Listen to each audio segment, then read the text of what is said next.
વાત મોરબીની કરીએ કે જ્યાં એમએલએ જીતુ સોમાણીના મુસ્લિમ સમાજ મુદ્દે નિવેદનનો મામલો ધારાસભ્ય વિવાદિત નિવેદન બાદ સોશિયલ મીડિયામાં રોષ ફેલાયો છે। વિધર્મીઓ મત આપી મતપેટી અભડાવતા નહીં તેવું નિવેદન આપ્યું હતું। જીતુ સોમાણીના મુસ્લિમ આગેવાનો સાથેની બેઠકોના ફોટા પણ વાયરલ થયા છે। પક્ષ વિરોધી પ્રવૃત્તિ ઢાંકવા મુસ્લિમ વિરોધી નિવેદન આપ્યાનો આક્ષેપ લાગ્યો છે। મતથી અભડાઈ જાઓ છો તો બેઠકો શું કામ કરો છો તેવું મુસ્લિમ આગેવાને નિવેદન આપ્યું હતું। તમે પગાર મેળવો છો તે હિન્દુ મુસ્લિમ તમામના ટેક્સમાંથી આવે છે।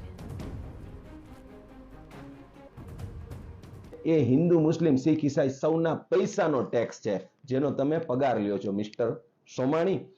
રહી વાત આ મુસ્લિમોના મતથી મતપેટી અભડાઈ જવાની, તો તમારા ભારતીય જનતા પાર્ટીના જે મોભીઓ છે એમણે હમણાં સ્થાનિક સ્વરાજની જે ચૂંટણી ગઈ ને એમાં 200 જેટલા મુસ્લિમ ઉમેદવારોને ટિકિટ ફાળવી હતી, પ્રેમ ઉભરાઈ પડ્યો હતો અને એમાંથી 122 જેટલા લોકો તો જીતીને પણ આવ્યા।